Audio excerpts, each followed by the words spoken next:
Picture this. You're standing outside the royal birthing chamber in the heart of Madrid. The air is thick with incense and fear. Servants rush back and forth, their whispers sharp as knives. Behind the heavy oak doors, a queen screams. It's the year 1661, and all of Spain holds its breath. Fensolence. A midwife emerges. Her hands are trembling, soaked in blood. She does not smile. She does not announce a prince. She gazes into the crowd of waiting nobles and mutters, "He's not right." And inside, the Queen of Spain lies unconscious, and beside her, swaddled in silk, cradled in reverence, yet met with horror, is her newborn son, the child who will become Charles II. At first glance, he appears fragile, malformed, strangely silent. His tongue is too large for his mouth.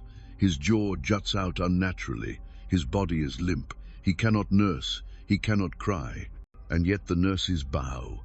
The nobles applaud, because he is royal, because he is a Habsburg. But what no one dares say aloud is what everyone can see. This child is a warning, the result of a dynasty so obsessed with its own bloodline that it folded in on itself like rotten silk. He is not just a baby. He is a curse given a crown. And they will all pretend that this is fine. Pretend that the boy who cannot suckle, cannot move, cannot focus his eyes is somehow destined to rule an empire. But behind closed doors, the whispers begin. He is bewitched. He is the punishment for our pride. God would not make a king like that. And yet, he will be made king, because this is Spain. And the House of Habsburg has spent centuries sealing its fate with kisses between cousins. This day is the beginning of their reckoning. And it all began here with a queen who gave birth to a monster. Royal blood. That was the phrase they used. It sounded divine, majestic, untouchable. But what no one dared say aloud was this. Royal blood wasn't just sacred, it was poisoned, twisted upon itself. Generation after generation of cousins marrying cousins, uncles wedding their nieces, bloodlines looping inward like a snake devouring its own tail. And at the center of this genetic labyrinth stood the Habsburgs, Europe's most powerful family, and perhaps its most biologically doomed. To understand how a single child could be born so catastrophically broken, we have to go back centuries. The Habsburg dynasty had one obsession above all else: purity. They didn't trust outsiders. They didn't trust commoners. They trusted only themselves. And so they married themselves again and again. The Spanish and Austrian branches of the family became one grotesque tree, knotted, diseased. A family tree that didn't branch out, but curled inward like a clenched fist. Joanna of Austria, one of the Queen's ancestors, was the product of so much inbreeding that her family portrait resembled a hall of mirrors. Each face eerily familiar, each jawline grotesquely exaggerated. The so-called Habsburg jaw wasn't just a quirk of appearance. It was a visible warning sign. A jaw so large, some couldn't chew. A tongue so swollen, they struggled to speak. Mental illness, epilepsy, infertility. It all lurked beneath the gilded surface of palace life, ignored because it was inconvenient, denied because the truth was unbearable. By the 17th century, the inbreeding coefficient among the Spanish Habsburgs was higher than what you'd find between siblings. Entire lineages were walking experiments in genetic collapse. They looked like royalty on the outside, draped in silk, crowned in gold. But inside, their bodies were crumbling and their minds slipping. Mariana of Austria, both niece and wife to the previous king, was chosen not for love, but for blood. She was the perfect Habsburg match because she was already a Habsburg. She and her husband, Philip IV, shared more genetic material than a parent and child. And when Mariana became pregnant, the court rejoiced. A future heir, a continuation of the dynasty. But what they didn't realize was this. The dynasty had already poisoned itself beyond repair. The child she carried was not a savior. He was a warning. The moment he was born, the midwives knew something was wrong. The child didn't cry. He didn't move. His limbs were limp, his skin a sickly gray. And when they finally heard a sound, it was less a wail than a wet, gurgling cough. The court physicians scrambled to reassure the royal family. They said he was just weak, that he'd grow stronger with time. that miracles happened in royal households, but no miracle was coming. The child was not simply ill. He was the culmination of every bad decision made by generations of monarchs who believed themselves above the laws of nature, a genetic dead and given a crown. And yet they called him His Catholic Majesty. They clothed him in manhood, draped him in jewels. They celebrated his birth as if he were the salvation of Spain. In truth, he was a curse given flesh, a boy who could barely swallow, whose tongue was too large for his mouth, whose bones didn't harden properly. And yet the kingdom would shape itself around him, deny what was plain to see, elevate him to a throne his body was never meant to bear. Because the empire needed a king, and Charles, broken or not, was the only heir they had. They called him Charles II, King of Spain, defender of the Catholic faith, ruler of an empire that stretched across continents. But behind the titles, behind the gold and the velvet, behind the incense and the ceremony was a boy who could not walk, could not speak, could not rule. A boy born not to lead, but to mark the end. He was not just the last of his line. He was the proof that the line should never have existed this way at all. And his reign would become one of tragedy, decay, and decline, because no matter how much they pretended otherwise, the truth was written on his face. Royal blood, yes, but royal blood rotted from within, from the Americas to the Philippines. But behind the titles, behind the gold-threaded garments and the ceremonial sword, stood a boy who could barely stand at all. From the moment Charles entered the world, his body betrayed him. He was born with a head far too large for his frail frame, a misshapen skull that pulsed unnaturally under candlelight. His tongue was so swollen he could hardly close his mouth, let alone speak.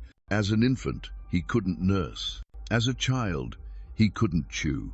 He would gag on bread, choke on meat, and drool constantly. His nurses had to mop his chin with cloths day and night. His first teeth didn't come until he was nearly 4. He didn't walk until after 5, and when he finally did, it was with a shambling, uncertain gait that made courtiers turn away ashamed to look directly at their king. Yet the empire clapped and smiled, pretending everything was fine. Because to admit that something was wrong with Charles meant admitting something was wrong with the entire House of Habsburg. So they lied.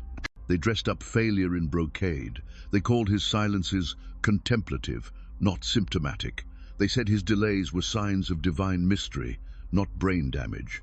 But behind palace walls, reality bled through the illusion. Privately, his tutors despaired. He could not read or write with any fluency.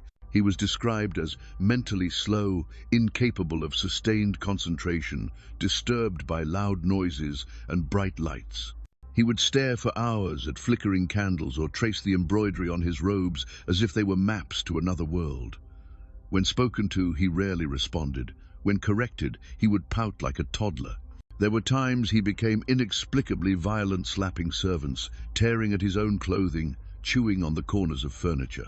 One ambassador wrote, "The king seems more like a creature preserved by divine accident than a ruler ordained by God." Another simply noted, "He is not long for this world." And yet Charles lived, not out of strength, but out of sheer, grim inertia. His survival became a kind of political performance, a grotesque endurance act. His mother, Queen Mariana, ruled in his place. She whispered orders behind closed doors, signed decrees in his name, used her son's broken body as a shield behind which she wielded real power. Every time Charles was paraded before the public, slumped in his golden litter, eyes glassy, head lolling to one side, the people were reminded the king still lived. And if he lived, then the empire lived, even if both were already rotting from within. At court, the atmosphere turned funereal. Ministers spoke in hushed voices. Priests hovered constantly, as if waiting for a death that never came. Charles was kept in rooms scented with incense to mask the odor of his infections. His bed linens were changed twice a day, because he could not control his bowels. And still, portraits were painted flattering, radiant lies. They gave him strong cheekbones, confident eyes, the hint of a smile.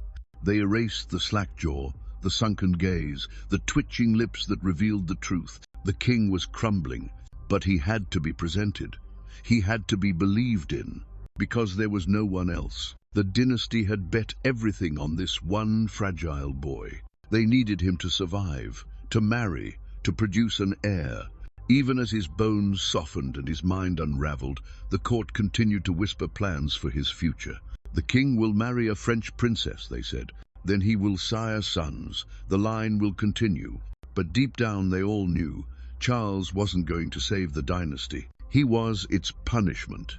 And as he grew older, the line between man and marionette blurred. He was dressed, positioned, presented, but he was never truly there. He sat on the throne like a ghost made of flesh, vacant, gurgling, trembling. They crowned him with gold, but the crown sat heavy on a head that had never finished forming. The court knew how to lie. It had been doing it for centuries, but never had the performance been so grotesque, so fragile, so terrifyingly absurd as it became under Charles II. They weren't just lying to the people, they were lying to themselves. Because the truth was unbearable. The boy they'd crowned was not a king, he was a collapsing body with a royal title. And the empire itself had become a stage designed to maintain the illusion that everything was fine. The halls of El Escorial glittered with candlelight and silence. Courtiers spoke in measured tones, always smiling, always bowing, always pretending. Every servant, every minister, every ambassador, they all became players in a theater of denial. If the king stared blankly through them, he was just deep in thought. If he babbled incoherently during a council meeting, it was merely his unique style of governance. If he failed to respond at all, they nodded solemnly and interpreted his silence as wisdom. The portrait painters became complicit. They crafted images of Charles II that bordered on fantasy, healthy, poised, regal. They trimmed his jawline, softened the slope of his forehead, straightened his hunched shoulders. In paint, he looked like a monarch. In flesh, he looked like a dying man dressed for his own funeral. Foreign dignitaries came to court expecting majesty. What they found instead was a parade of theater masks. One French envoy wrote home, "I do not know what horrifies me more, the king or the way they pretend he is well." There were banquets held in his honor, where Charles sat drooling into his velvet collar. And still the orchestra played. The goblets were raised. The lie was toasted once more. His goblet, unable to lift his spoon, musicians played for him as he blinked vacantly into space. A court dwarf once slipped during a performance and accidentally said aloud what no one dared. "This is a kingdom ruled by a corpse." The man disappeared by morning. But it wasn't just the king who was disintegrating, it was the entire fabric of royal governance. Ministries fell into infighting. Nobles jockeyed for access to the regent queen, who wielded power behind the veil of motherhood. Religious fanatics saw Charles as proof of divine punishment and began infiltrating court life. Priests whispered of exorcisms. Nobles traded rumors of curses. When crops failed or storms battered the coasts, the blame fell on the king's unnatural condition. Some believed he was bewitched. Others believed he was the witch. And all the while, Charles remained at the center of it all, silent sun in a dying solar system. His days were structured down to the minute, not out of duty, but out of fear. If he was left alone too long, he might harm himself. If he was made to walk too far, he might collapse. If he was told the truth, he might scream. The Queen Mother, Mariana, maintained a tight grip. She controlled who could speak to him, who could touch him, who could see him in his most vulnerable moments. She edited his correspondence, forged his decisions, read his thoughts aloud when he could not speak. He was a puppet, and she was the puppeteer desperate to maintain the illusion of control as the empire unraveled behind her. In the palace chapel, prayers echoed endlessly. Priests chanted for the king's health, for his mind, for his seed. Because despite everything, despite his drooling, despite his seizures, despite his inability to complete a full sentence, the court was preparing for marriage. They still believed, or at least pretended to believe, that Charles could produce an heir, that this bloodline so poisoned, so broken, could still be stretched one generation further. But as foreign suitors arrived, they saw the truth. One French princess, upon meeting Charles for the first time, reportedly fainted, Another refused to remove her gloves, fearing contagion from the very air around him. And yet the court kept clapping, kept bowing, kept smiling, because to admit the truth would mean unraveling the entire empire. So they did what they had always done. They pointed to the crown, they kissed his ring, and they said, "Long live the king." And even as his mind unraveled, even as his body broke, even as Spain began to die with him, by the time Charles turned 20, the whispers had grown into thunder. They called him the bewitched king, El Hechizadoas, if his afflictions could be blamed on dark magic rather than centuries of inbreeding. His body was failing faster than his courtiers could cover it up. His jaw sagged open most days, a string of drool threading down his chin. His hair fell out in clumps. His skin took on a waxy yellow hue, like a candle left too close to the flame. His eyes, once merely vacant, now seemed haunted, twitching in their sockets, as though searching for a way out of the skull that trapped them. And still he ruled, still he sat on the throne, this mass of decay wrapped in velvet, crowned with gold. Marriage became the court's next great fiction. They needed an heir, needed to prove that the broken body in the palace could somehow continue the bloodline. So they chose a bride, Marie-Louise of Orleans, niece to Louis XIV of France, a girl of 17, vivacious, terrified, and utterly unprepared for the world she was about to enter. On her wedding night, she was led to the royal bedchamber like a sacrifice. Charles lay waiting naked, trembling, confused. What happened in that room became legend. Some say he wept, some say he prayed, some say he simply stared at her, unsure what to do, until attendants were summoned to explain. Whatever the truth, one thing was certain: no child was conceived. Not that night, not ever. Doctors were brought in, remedies were prepared, potions were administered, Spanish fly, ground pearls, even powdered deer penis. Priests chanted, surgeons inspected. But there was no remedy for what had been passed down to Charles through generations of incest. He was sterile, his body incapable of producing life. The queen withered beside him. She stopped eating, stopped smiling, and before long she was dead at 26. Officially, intestinal obstruction. Unofficially, despair. The court buried her with pageantry. Charles wailed at her coffin, tearing out tufts of his hair. He asked to sleep beside her corpse. He said she would come back. Within a year, they found him another wife. This time, it was Maria Anna of Neuburg, strong-willed, politically sharp, German. She arrived with an army of priests and a team of midwives. Her one mission, bear a child. But the result was the same. Months of ritual, silence, humiliation, and no heir. She too began to rot from the inside, drained by the role she had been forced to play. Charles aged like spoiled fruit. By 30, he looked 70. His bones bent, his teeth fell out. He could no longer chew. Food was pureed, spooned into his mouth by servants who whispered prayers as they fed him. He soiled himself regularly, couldn't climb stairs, couldn't read, couldn't remember. But the crown still sat on his head, and so the court turned to superstition. Physicians were discarded in favor of exorcists. They stripped Charles naked, poured holy water over his body, chanted at him in Latin. They searched his skin for signs of the devil. They examined his feces for omens. They drew diagrams of his skull, searching for clues in the shape of his malformed bones. They burned herbs, lit candles. They begged God to intervene. But God had already spoken centuries ago, and the first Habsburg cousins sealed their fate with a kiss. Latin. They burned herbs beneath his bed and demanded he confess to sins he did not understand. At one point, a priest declared that the king had been cursed by a Moorish sorcerer as punishment for his ancestors' sins. No one mentioned chromosomes.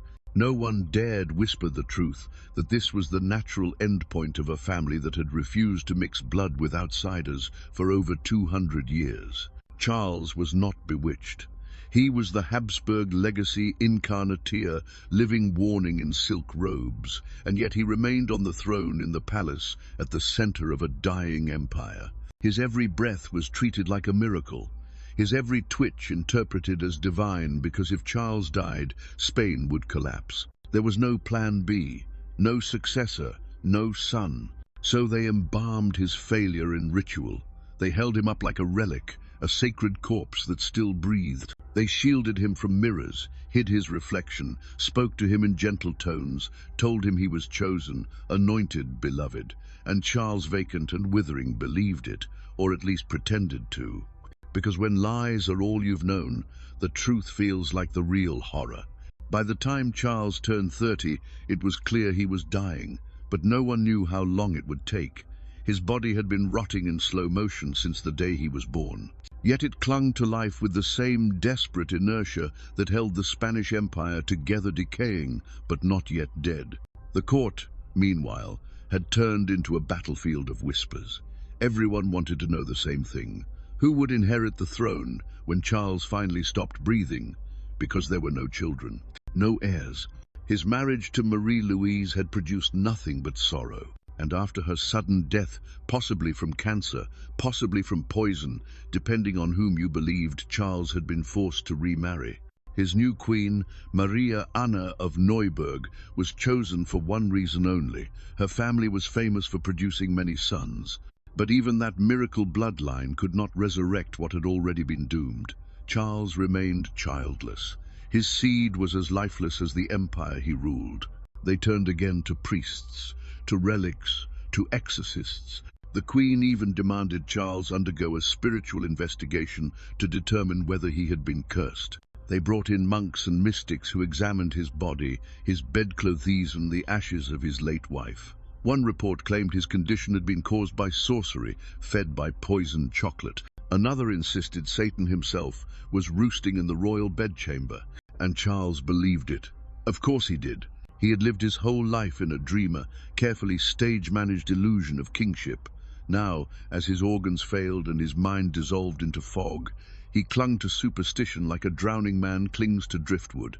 He begged holy men to cleanse his body. He slept with holy water beneath his pillow. He wore amulets around his neck to keep demons away. But nothing helped. The truth was simpler and far more horrifying. This was not the work of witches or devils. This was the final consequence of incest-off blood turned toxic through generations of arrogance. Charles was not cursed. He was the curse. He began to rot from the inside. His skin took on a yellow pallor. His legs swelled grotesquely. He could no longer digest food. His teeth loosened and fell out. His hair came out in clumps. When he defecated, it came black as tar, laced with blood, his eyes clouded with cataracts. And through it all, he remained on the throne, his broken body propped up like a sacred relic no one dared discard. Every morning, attendants dressed him in velvet robes. They combed what hair remained. They fitted the crown upon his trembling head and placed him before the court, where he sat like a wax figure melting in the sun. His mind wandered. He mistook strangers for family members. He spoke in circles. He stared into corners and whispered to people no one else could see. And yet, despite the decay, despite the collapsing empire around him, no one dared move against him because there was still no successor. The line of Habsburgs in Spain had run out. The king was dying, and with him, a dynasty that had ruled Europe for centuries. In desperation, Charles dictated a will, but even that document was disputed, manipulated by courtiers, revised by foreign agents, rewritten by priests. France and Austria circled like vultures, each with their own puppet claimant. War was inevitable. Everyone could feel it coming, but for now, all they could do was wait. Wait for the final breath of a king who had lived too long and suffered too much. When he finally died in 1700, Charles was 38 years old, but his body was so destroyed that his autopsy shocked even the most jaded physicians. His heart was black. His lungs were filled with fluid. His intestines were gangrenous. His testicles, they reported, were atrophied and decayed. His body weighed barely 100 pounds, and his blood, his cursed royal blood, had turned thick as oil. There were no sons to bury him, no heirs to inherit his broken crown. Only the sound of bells echoing across a grieving empire. Only a silence that felt too vast to fill. With Charles II, the Spanish Habsburgs died, and in their place a war ignited. A war that would engulf Europe, redraw borders, and reshape the world. Because when kings forget, they are mortal empires pay the price. The last breath came in silence. Charles lay beneath heavy velvet sheets in the darkened royal chamber, and the age of Spain, glorious and grotesque, finally ended with a whimper. Royal chamber, surrounded by relics and incense, the air thick with candle smoke and whispered prayers. His eyes had stopped focusing days ago. His lips moved only to mutter nonsense, snatches of childhood, broken Latin, the names of long-dead sisters. And still they clung to him. The courtiers, the priests, the queen, all watching a corpse that hadn't yet realized it was dead. The man they had once crowned in hope now died in fear. Not of death itself, he had been dying since birth, but of what it meant to die as the final link in a chain forged over centuries. The end of a bloodline that had once ruled half the known world. His name was Charles, but he could have been called extinction. There was no glory in it, no royal last words, no candlelit wisdom passed on to heirs. Only decay. The body collapsed inward, the skin turned waxen, the breath rasped and choked and stopped. And when it did, no one cried out.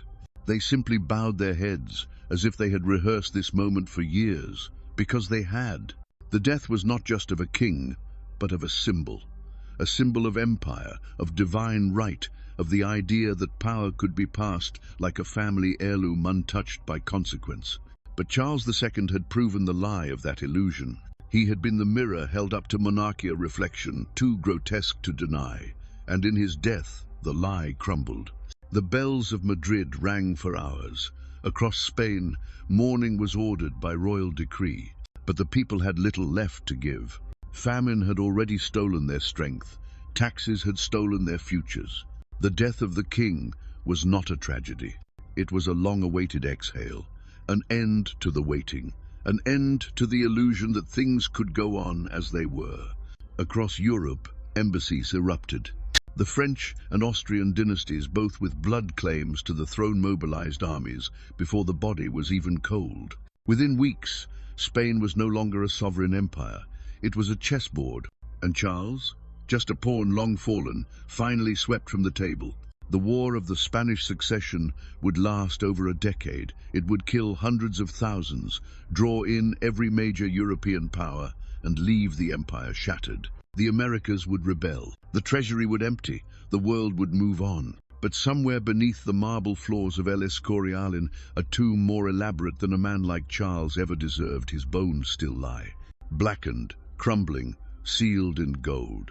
He ruled for nearly 4 decades, yet he left nothing. No heirs, no victories, no legacy but caution. His life and his death remind us what happens when power becomes an inheritance rather than a responsibility. When bloodlines matter more than merit. When rulers believe themselves godsend, forget that gods too, in the end, can bleed. Charles of Austria did not lose his empire. He was the loss. History remembers kings by their victories, their conquests, their golden statues and gilded tombs. But Charles II left behind no triumph, no monuments worth visiting, only a warning carved in bone. His reign wasn't marked by what he did, but by what he was. A man so consumed by the very bloodline that crowned him, he became its final echo. He was the end of a story that had gone on too long. A dynasty so obsessed with purity, it bred itself into extinction. And in Charles, that madness took shape, a body twisted by centuries of arrogance, a mind broken by generations of whispered entitlement. But he wasn't born evil. He wasn't a tyrant. He was the consequence, a living artifact of a system that believed power could be passed like jewelry, regardless of the cost. He bore the weight of that mistake with every step, every seizure, every drooling ceremony in a palace that had become a mausoleum. What makes his story terrifying isn't just the grotesque decay of his body. It's how long the world kept pretending everything was fine. The silence, the complicity, the gold-trimmed theater that surrounded his suffering, because no one wanted to admit that the system itself had failed. Charles II didn't destroy the empire. The empire destroyed itself and used him to do it. And that's the true horror.